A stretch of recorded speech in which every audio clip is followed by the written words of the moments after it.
ইমাম আহমদ ইবনে হাম্বল একটা হাদিস সংগ্রহ করার জন্য তিনি বেরিয়ে গেলেন।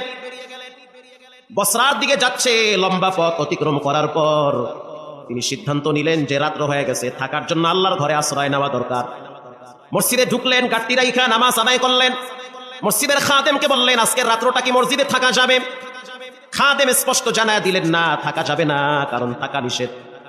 কারণ খাদেম তো জানে না যে ইনি হলেন এজিগর শ্রেষ্ঠ আলেম ইলমুদ্দাহার ইমাম আহমদ ইবনে হাম্বল। যে যারে চিনে সে তারে মানে, যে যারে চিনে না সে তারে মানতে চায় না, মানতে চায়। গাট্টি লইয়া বের হয়ে গেছে। ইশারের নামাজ আর এক মসজিদে পড়লো। নামাজের পরে খাদেমকে বলল, একটু থাকার জন্য বারান্দাটা খুলে দাও। খাদেম বলল, হবে না, কমিটি বলেছে রাত্রিবেলা এখানে কাউকে থাকতে দেওয়া হবে না। খাদেম যদি জানতো ইনি হলেন শ্রেষ্ঠ আলেম, মসজিদে রাখতেন না, মাথায় করে বাড়ি নিয়ে যেতেন। কিন্তু খাদেম তো চিনে না। আগের যুগের আল্লাহওয়ালাদের ভিতরে কোনো ভাবসাব ছিল না, তারা শাবাশিরা চলতো, মানুষ তাদেরকে খুঁজা বের করত। ইমাম আহমদ ইবনে হাম্বল সিদ্ধান্ত নিলেন যে হয়তো আমার জন্য থাকা উপযোগী না মসজিদ। মসজিদ থেকে বেরিয়ে গেলেন, হাঁটতে হাঁটতে অনেক দূরে চলে গেলেন। প্রচন্ড কুয়াশা, ঠান্ডার ভিতরে কিছুই দেখা যায় না। কিছু দূর যাওয়ার পরে তাকায় দেখতে আছে চুলার আগুন উপরের দিকে উঠতেছে। বুঝতে আর বাকি না, এখানে চুলা জ্বলতেছে, চুলার উপরে তাওয়া দেওয়া, এক যুবক দাঁড়ায় দাঁড়ায় রুটি ভাজতেছে। ইমাম আহমদ ইবনে হাম্বল কাছে গিয়া বললেন, ও যুবক, আজকের রাত্রটা যদি আমার তোমার গরম চুলার কিনারায় কাটায় দেয়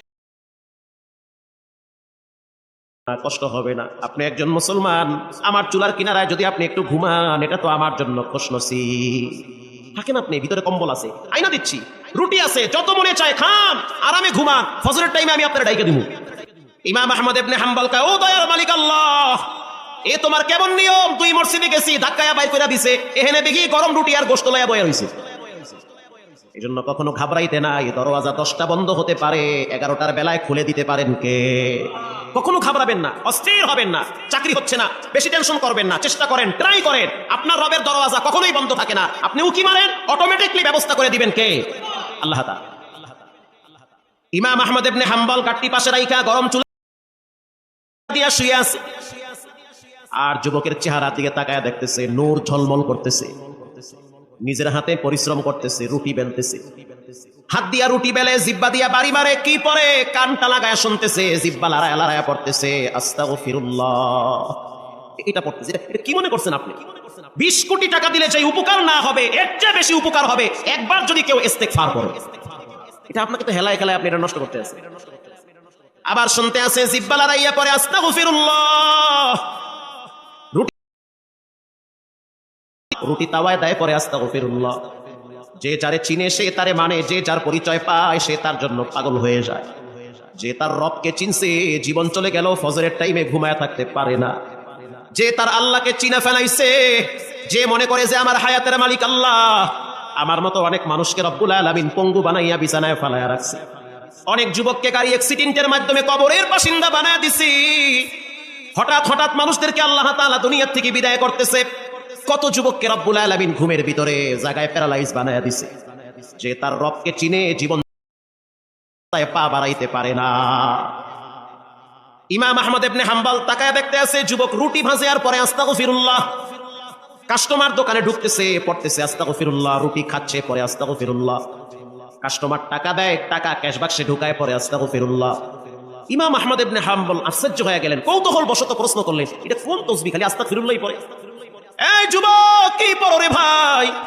ভাই পড়ি আস্তাগফিরুল্লাহ, রব তুমি আমারে ক্ষমা কইরা দাও। এটা পয়রা তুমি কতটুকু লাভবান হয়েছো? যুবক বলতে আছে, মুরব্বি শুনে নেন, আল্লাহ রাব্বুল আলামিন এই ইস্তিগফারের বরকতে আমার প্রত্যেকটা দোয়া কবুল করে নিয়েছে। আর আস্তে বাইতে গিয়ে কল সুবহানাল্লাহ।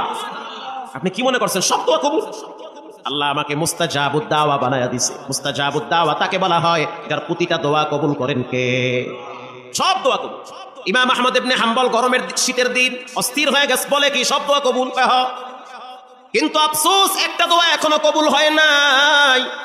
কি সেই দোয়া? বলে আমার আব্বার মুখে শুনছি, যুগের শ্রেষ্ঠ আলেম ইমাম আহমদ ইবনে হাম্বল। আমার মনটা চায় যদি একবার তার সাথে সাক্ষাৎ করতে পারতাম, আমার দিলটা ঠান্ডা হয়ে যেত। আমি আমার রসুলকে দেখি নাই, হযরত আবু বকরকে দেখি নাই, ওমরকে দেখি নাই, উসমানকে দেখি নাই। দামি দামি শুনছি যুগের শ্রেষ্ঠ আলেম ইমাম আহমদ ইবনে হাম্বল নাকি শ্রেষ্ঠ আলেম, শ্রেষ্ঠ বুজুর্গ। যদি একবার তারে পাইতাম, হাতের সাথে হাতটা লাগাইয়া মুসাফা করতাম। ইমাম আহমদ ইবনে হাম্বল নিজেকে আর সামাল দিতে পারে না, এই চোখের পানি ছেড়ে দিয়া বলে, বাবা এই দোয়াটাও রব কবুল করেছে, তাকে খুঁজতে হবে না, তিনি তোমার চুলার কিনারায় দাঁড়িয়ে আছে। এজন্য রাসূলুল্লাহ বলেছেন, ইস্তেগফার বেশি বেশি পড়ো, ইস্তেগফার পড়লে ক্ষমার দরওয়াজা খুলে দিবেন কে? জীবনে অনেক অপরাধ করেছি, এজন্য বেশি বেশি ইস্তেগফার করি।